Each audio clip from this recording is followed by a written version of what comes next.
Agora vamos falar de mulheres que descredibilizam, né? Ou Descredibilizam descredibilizam outras mulheres. Porque, assim, vamos falar de um caso recente. O jogador da seleção brasileira, Anthony, né? Simplesmente foi denunciado por uma DJ que se chama Gabi Cavalim. Eu até mandei uma mensagem para ela de apoio. Não tô sabendo. Não tô sabendo. Saiu agora, eu acho que foi ontem, né? É. Ela alega ter sofrido várias violências psicológicas, físicas. Ela é ex dele. Ex-namorada dele. E ela não quis ficar com ele. Ele ameaçou ela de algumas formas. Ameaçou se matar também. Né? É o caso que eu li na internet, né? Eu não cheguei a conversar de fato com ela. Não, e ameaçar se matar é um clássico também, que eles fazem muito. A gente tem que ficar de olho em quase 100% dos casos que a gente atua, tem uma ameaça que eles fazem de tirar a própria vida. Então, fiquem atentos. Mas aí ela postou e aí as mulheres... ela postou... Só que esse Anthony, ele sempre foi casado, né? Sim. E tem mulher, tem filho, tudo. E então ela é tida como amante dele. Então ela pode apanhar. Então eu vi assim, sem sacanagem, eu acho que vamos arredondar em 1000 comentários, 90% eram de mulheres contra ela, pelo simples fato de terem falado que ela é simplesmente uma amante. Né? Como se fosse um objeto mesmo. Mas tá vendo que mais uma vez a gente está voltando naquilo que o corpo da mulher é público, que o corpo da mulher pode, a pipoquinha tá no show sem blusa e passar a mão. Essa DJ aí agora pode apanhar ou pode ser maltratada porque ela é amante. Então, Gabi... E ninguém sabe se de fato ela era amante. Sim, ninguém sabe. Independentemente dela ser, ela pode ser o que for. O problema não é ser amante, o crime não é ser amante. Tá. Aí a pergunta que eu quero fazer para vocês. Por que existem esses tipos de mulheres que descredibilizam a nossa luta? Então, Gabi, a gente, para entender isso, esse é um papo mais profundo, né? Porque a raiz da violência contra a mulher é um modelo patriarcal, o sistema patriarcal no qual a gente vive, no qual os homens são privilegiados em detrimento das mulheres a partir de uma construção social. Não é algo natural, não foi um processo natural que nos colocou nesse lugar e os homens aqui. Né? É uma construção social que pode ser desconstruída e deve, né? É o que a gente luta para fazer. E dentro desse... Milhares. A gente até pode falar sobre isso, a gente gosta bastante de falar sobre essa parte histórica. Mas nesse contexto, né, existem papéis sociais que são atribuídos a homens e mulheres ao longo da história. Né? As mulheres serem esposas, serem mães, né? Principalmente esses dois. Castas. Isso muda ao longo da história, né? Claro, mas sempre foi assim. E essa, eu não conheço esse caso, tá? Vou comentar aqui pensando em personagens fictícios, assim, não sei detalhes. Essa pessoa amante, essa mulher amante, ela já foge desse papel, né? Ela já não é aquela mulher que se comporta de acordo com a moral, até de acordo com a religião. O Brasil é um país bastante religioso, né? Cristão. Então ela já foge desse lugar. E as outras mulheres que julgam estão reproduzindo o machismo. Né? Aquela frase, que não sei se vou lembrar aqui inteira, mas que o opressor não seria tão forte se ele não tivesse oprimidos ao lado dele. Então, essas mulheres que também são oprimidas por uma cultura machista, sexista, misógina, acabam atuando para reforçar essa cultura, não se enxergam como pessoas que são oprimidas, que também devem ser vítimas nas suas próprias vidas de formas diversas, né?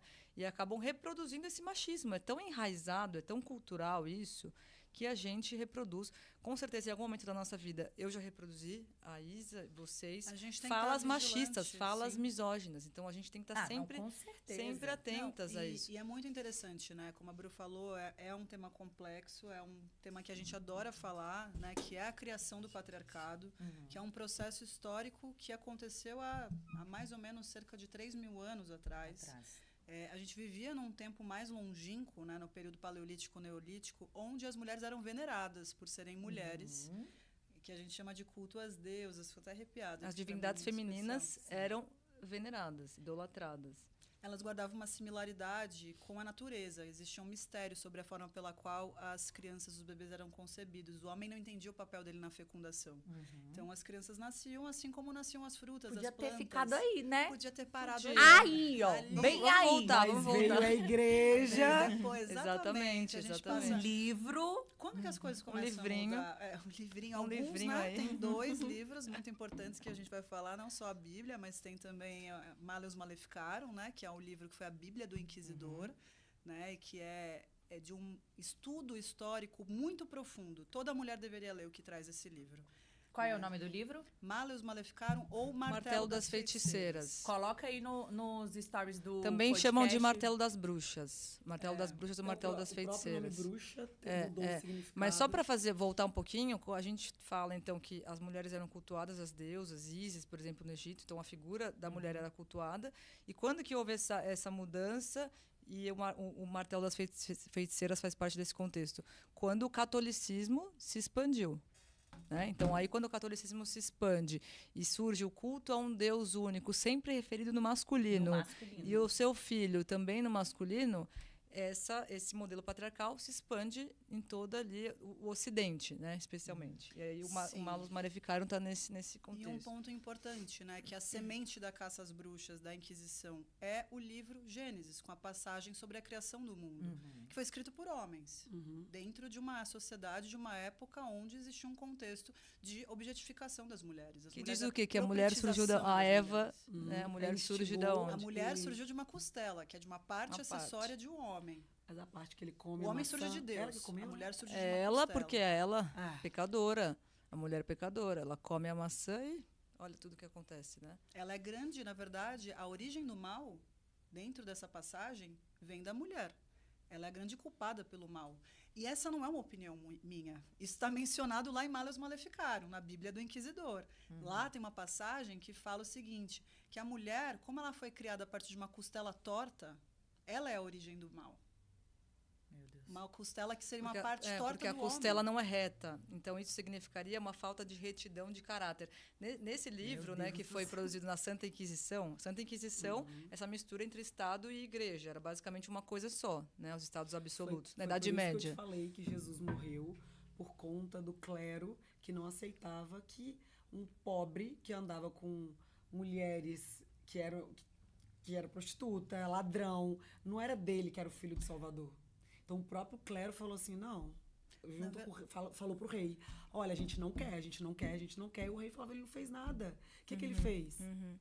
Jesus tinha uma excelente relação com as mulheres e com as pessoas. Sim, Na a verdade, maior discípula dele foi Maria Madalena. E Maria Madalena não era prostituta. Era outra Maria que não era prostituta, ela era adúltera. Eu acredito diferente. que ela era esposa de Jesus, né? Essa é a minha opinião pessoal. Eu sou historiadora e esse é o meu campo de pesquisa como historiadora. Então, eu tenho eu chego a essa conclusão a partir dos É meus importante estudos. ressaltar que a gente não está criticando aqui nenhuma religião, a gente está Obviamente. analisando interpretações.